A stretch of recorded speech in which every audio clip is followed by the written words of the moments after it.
plates on the road. The borders, run through the middle of people's homes, through shops and bars, and along the street, veering off to left and right. It's a strange legacy of medieval land deals. It's complex beyond belief, but the people here seem to get on just fine, and we'll hear more from them later. The strange map of Bala Hertog and Bala Nassau, the two parts of this town, is an entertaining oddity. But before we enjoy the peaceful weirdness of this place, let's remember that borders can be brutal. The secretive and repressive regime in North Korea recently tried and failed to launch a rocket. Hoping for a spot of international attention, the new leader, Kim Jong-un, invited foreign journalists into the country, giving a rare glimpse of life beyond the demilitarized zone, the DMZ, which separates north from south. Ironically, the most militarized frontier on the planet. The images revealed dramatic differences either side of the line, differences in ideology, liberty, and economic progress too. And over the decades, that division of the Korean people and peninsula has become more obvious and more fixed. Lucy Williamson is our correspondent in Seoul. As frontiers go, the one between North and South Korea has a number of different faces.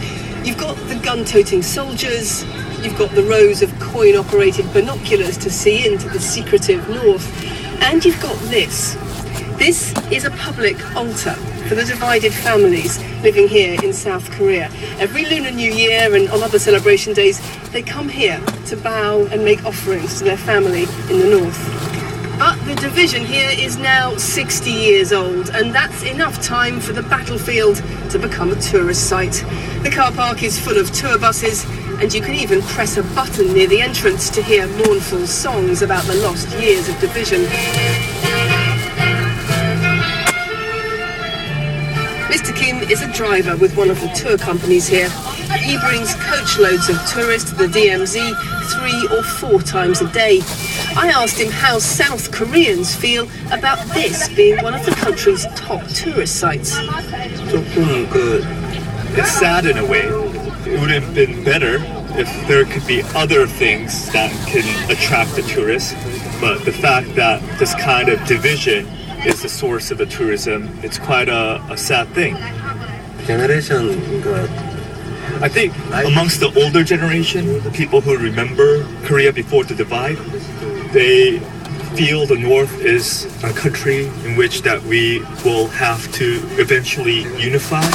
But I think the newer generation, more and more, may see North Korea as inconvenient, and memories of the North may be fading away, especially amongst the younger generation. That's a problem for the government here. Reunification is officially a national goal, but after 60 years under different political and economic systems, no one really knows what a unified Korea would look like. One of those visiting the DMZ today is Stephen Feltzer, Minister of Christ Chapel in New York. I was in Poland in 1992, just after the Berlin Wall fell, and as things were really suddenly opening there quite a bit, and people were really reveling in just the fresh opportunities they had, the freedom they had. I see South Korea as extremely westernized, and I don't know is when this border finally fails, and it has to someday, if the reunification will be so easy, because the cultures have had so much time to grow in such separate and different ways. Someone already thinking about what reunification might look like is Young-il Kim, a Korean with experience of living on both sides of this divided country. Originally from North Korea, he now heads an organisation called Peace Corps here in the south, which is looking at ways to prepare the country for unification.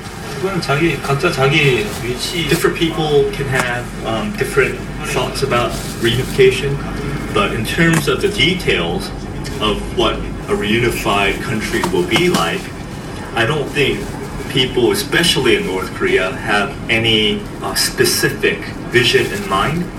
What happens if that frontier collapses suddenly, like the Berlin Wall did?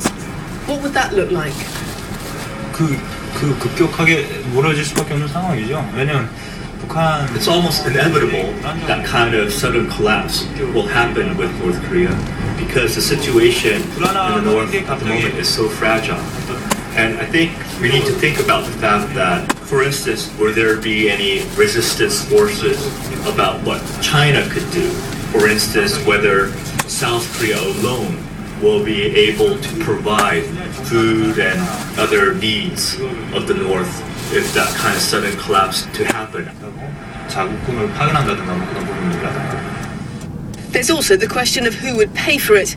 Estimates for the cost of Korean unification fluctuate wildly around the $300 billion mark, and there aren't many South Koreans prepared to shoulder that kind of tax burden. So, for now, South Korea and other countries in this region are hoping for stability over sudden collapse. And with the weather warming up here now, Mr. Kim, the tour bus driver, is hoping for a bumper season.